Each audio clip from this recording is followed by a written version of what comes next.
से आचार्य, appointment number 9007543767।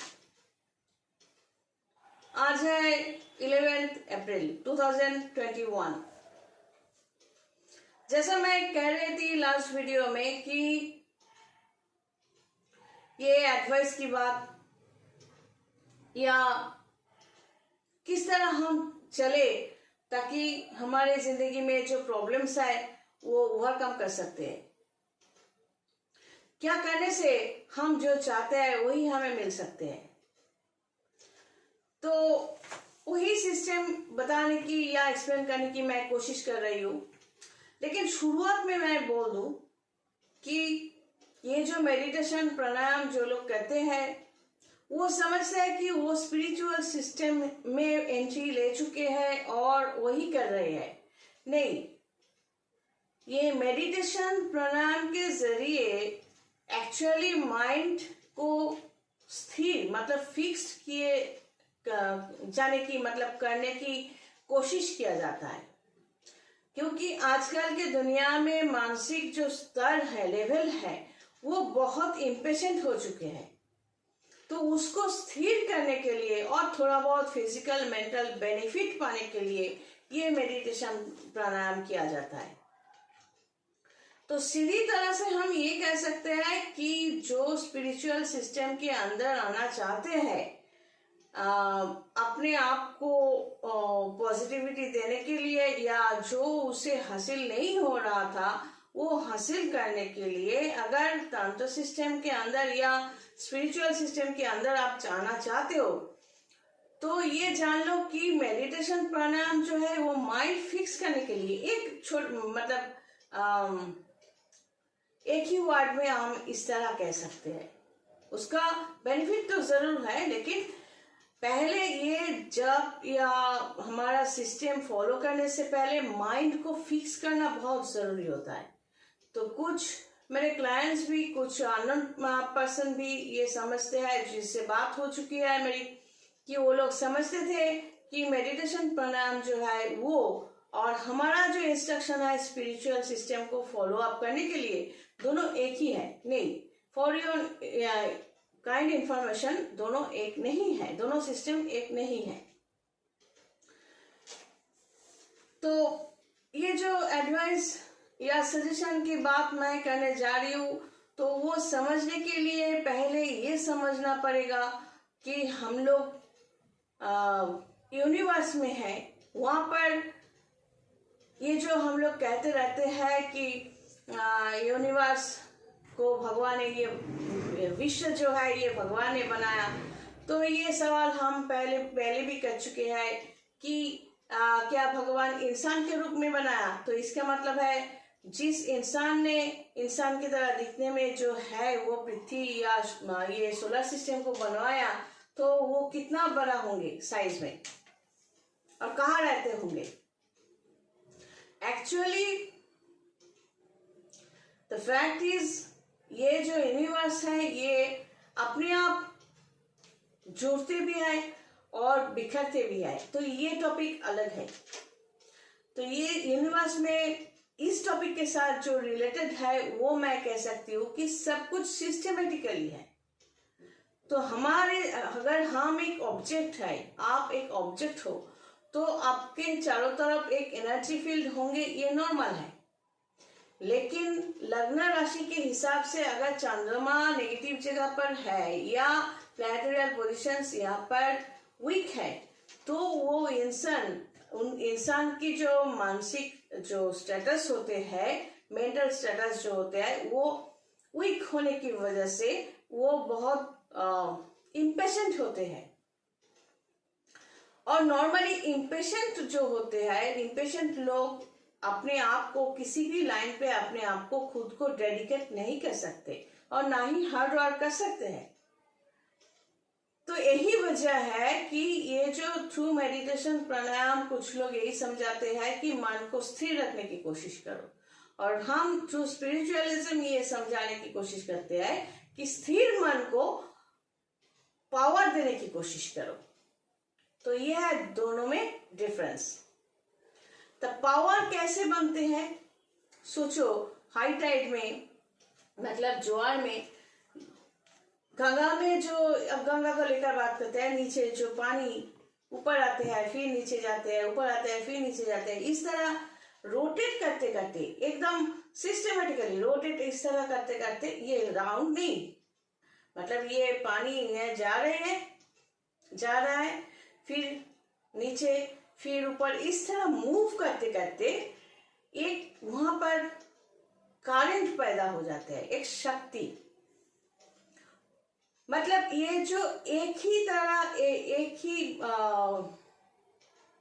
मतलब इस तरह अगर रोटेट करते हो आप, और वो बहुत फोर्स में रोटेट करते हो, जैसे कि पंखा, फैन बढ़ाते हो, कम करते हो, और रोटेट करने की, एक पंखा अगर बाजार से आप लेकर आते हो तो वो सिर्फ फैन है, 3 ब्लेड है या 4 ब्लेड है बस।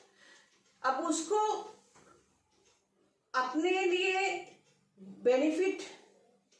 बेनिफिटेड कैसे करोगे, उस पंखा को आप खुद के काम पे कैसे लगाओगे, तो इसलिए आपको वायरिंग करना पड़ेगा, इलेक्ट्रिक चाहिए, फिर इलेक्ट्रिक का लाइन चाहिए, स्विच बोर्ड चाहिए, स्विच चाहिए, और उसे ऑन करने से एक पंखा इस तरह धीरे धीरे जब घूमते हैं तब जो पावर प्रोडक्शन होते हैं वो बहुत कम होता है। इसीलिए कम घूमने से, पंखा जब कम घूमता है तब उसमें से जो हवा हमें मिलते हैं तो वो कम होता है, और स्पीड बढ़ाने के मतलब है हवा ज्यादा मिल रही है। ठीक उसी तरह हमारे चारों तरफ जो एनर्जी फील्ड है उसको पहले शांत करो, फिर ये धीरे धीरे रोटेट करो, फिर आहिस्ता आहिस्ता उसको मिडिल पॉइंट में ले जाओ, फिर एक मोशन में ले जाओ खुद के एनर्जी फील्ड को, ताकि आपको बेनिफिट मिले। अब तो कुछ लोगों की, कुछ जो लोग सुनते हैं तो उनके ऊपर से चला गया होगा मेरी बातें, इसीलिए पर्सनली कंसल्टेंसी या काउंसलिंग करना पड़ता है, अगर कोई सचमुच समझना चाहते हैं तो। और इसलिए कंसल्टेंसी या काउंसलिंग के लिए हम पैसा भी लेते हैं, क्योंकि ये मेरा प्रोफेशन है।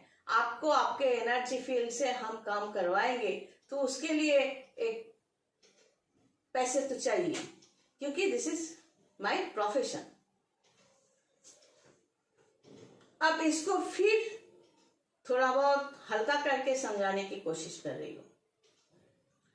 वो ये है कि स्पिरिचुअल सिस्टम में जाने से पहले खुद को एक सिस्टम में डालो।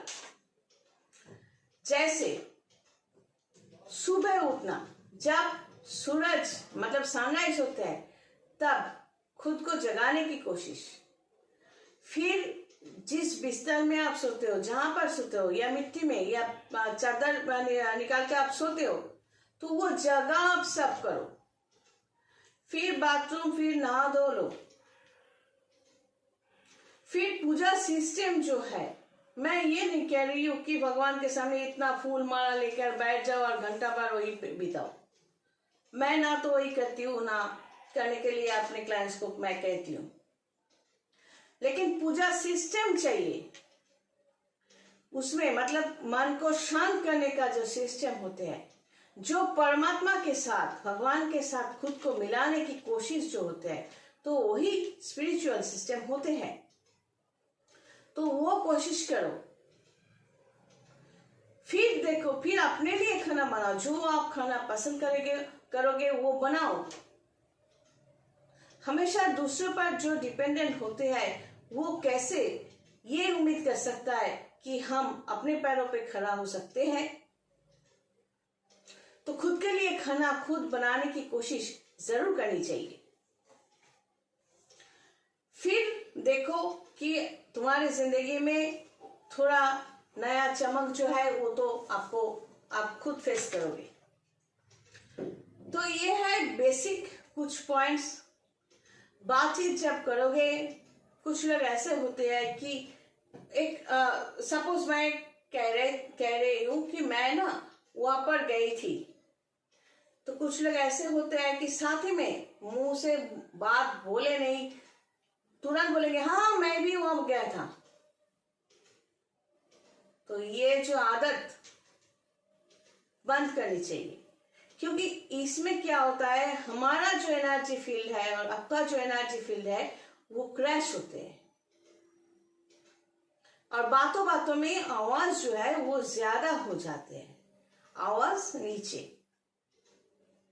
ताकि हमारे लिए, अगर मैं हूं तो मेरे चारों तरफ जो एनर्जी फील्ड है जो हमें बेनिफिट देते हैं थ्रू स्पिरिचुअलिज्म, मैं उसे एक्टिवेट करके रखूं और अपने लिए काम करवा सकूं। मतलब एक फैन जो मेरे लिए, मेरे साथ अटैच्ड है, उसका स्विच हम चलाते रहते हैं, हम धूप में जाए या कहीं पर भी जाए, वो हवा हमें मिलते रहनी चाहिए। ग्रामेटिकल मिस्टेक अगर हो भी जाए वो उसमें मत जाओ। मैं जो कहने की कोशिश कर रही हूँ वो समझने की कोशिश करो, अगर हम आपको पसंद है तो मतलब ये स्पिरिचुअल सिस्टम के अंदर हम एंट्री लेते हैं तो उसका, मेरा जो खुद का या आपका खुद का जो एनर्जी फील्ड है उसका बेनिफिट खुद ही को मिलने चाहिए। और ये एनर्जी ही तो सब कुछ है। कोई टारगेट है मेरा या आपका, कहीं पर हम पहुंचना चाहते हैं तो उसके लिए पहले हार्डवर्क चाहिए, डेडिकेशन चाहिए। हम कुछ बोले उससे पहले, किसी भी सब्जेक्ट में हम बोले तो उससे पहले मुझे इनपुट तो पहले चाहिए कि हम इसके बारे में पहले जान ले, फिर कुछ बोल सकते हैं। दो तरह के लोग होते हैं जो कुछ बोलते नहीं। एक तो एकदम बेवकूफ, जिसके अंदर कोई इनपुट कभी था ही नहीं, तो वो आउटपुट कैसे करेगा।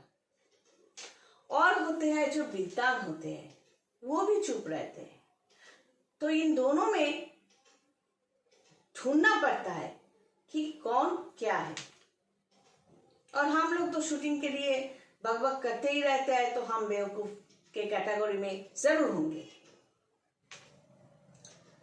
तो ये जो सिस्टम है, ये इस सिस्टम को सही तरह चलाने के लिए, ये यूनिवर्स का भी एक, यूनिवर्स में जितने सारे प्लैनेट्स हैं, जितने सारे ऑर्बिट है, सब प्लैनेट अपने अपने ऑर्बिट में सालों से, हजार सालों से चलते आए हैं। एक सेकंड के लिए भी कोई रुके नहीं, सब कुछ सिस्टमेटिकली। ये जो हमारा सोलर सिस्टम, अगर ये हॉरिजॉन्टली सोचे कि यहाँ पर सूर्य है, पृथ्वी, वेनस वगैरह वगैरह सब 9 प्लैनेट्स है, और वो एक प्लेटफॉर्म में अगर सोच ले यूनिवर्स में, तो उसके ऊपर ठीक सिलिंड्रिकली और एक प्लेटफॉर्म है और एक सोलर सिस्टम है जिसका नाम है केपलर 11। तो वहां पर 9 प्लैनेट्स नहीं है, वहां पर जो सूरज है उसका 6 प्लैनेट्स है, तो वो अलग टॉपिक है।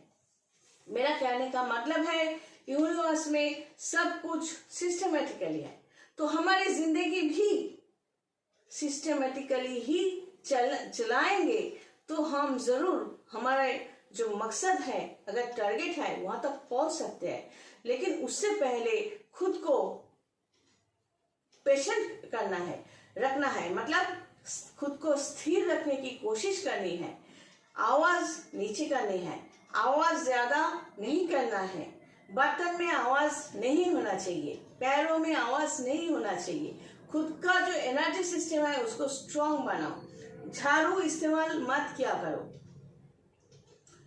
फिर कुछ स्पिरिचुअल सिस्टम में जाने के लिए भी कुछ होते हैं, वो जो मेरे क्लाइंट्स हैं उनको हम बताते हैं, लेकिन पब्लिकली बोलने के लिए ये कुछ हम कह रहे हैं। और अपना जो टारगेट होता है, पहले एक टारगेट बनाओ। इसने कहा इसलिए मैंने अपना टारगेट बना लिया या पर्पस ऑफ लाइफ बना लिया, ये नहीं होना चाहिए।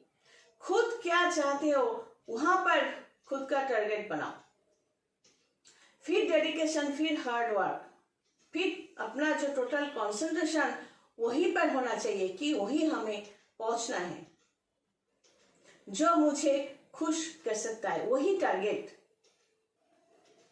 और उस टारगेट तक पहुंचने के लिए जितना इनपुट आप कर सकते हो खुद के अंदर, जितना नॉलेज डाल सकते हो, तो वही नॉलेज डालते रहना। बैठ के टीवी देखने से या सिनेमा पिक्चर देखने से इनपुट होते नहीं है। या कहीं पर जाके कौन क्या कर रहा है, अगर ये ड्रेस पहना है तो आप ये कलर क्यों पहना है, अगर रानी कलर पहना है तो रानी कलर क्यों पहना है, ऑरेंज कलर। कुछ लोग होते ही है बस बोलने के लिए बैठे रहते हैं। हम उन लोगों के लिए कुछ नहीं कहते, जो मर्जी है करो, बकना है बको, गाली देना है दो, बोलना है बोलो, जो करना है करो, क्योंकि उससे बाहर आप जा नहीं सकते। और जब भी इंग्लिश में वीडियो करते हैं हम जानते हैं कुछ हमने भी मिले हैं कुछ इंसानों से, तो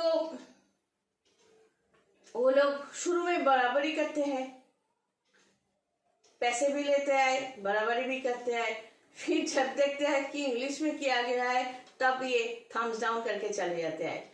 जो चीटियां होते हैं ना, पिपड़ी, तो वो भी चाहता है, चीटियां वो भी चाहती है कि जितना मुझ में दम है उतना तो काट लूं, उतना जहर तो दे दूं। तो इंसानों में चीटियां बहुत होती है, तो उसके लिए भी हमारे पास दवाई होते हैं। पब्लिकली जितना संभव है एडवाइस देने की या सजेस्ट करने की, वो मैंने कहा। खुद का मकसद, खुद का जो ड्रीम है उसको फुलफिल करने के लिए पहले खुद को संभालना चाहिए, तो आगे जो दरवाजा होते हैं वो खुल जाते हैं, या थोड़ा सा नॉक करने से ही खुल जाते हैं। लेकिन उससे पहले खुद का जो माइंड है उसको शांत करो, फिर स्पिरिचुअली उसको एक्टिवेट करो, फिर अपने मकसद तक आप पहुंचने की कोशिश करो। मन अगर शांत नहीं है तो यकीन मानो आपका चंद्रमा डिस्टर्ब है और आप अपने मकसद तक पहुंच नहीं सकते। God bless and take care.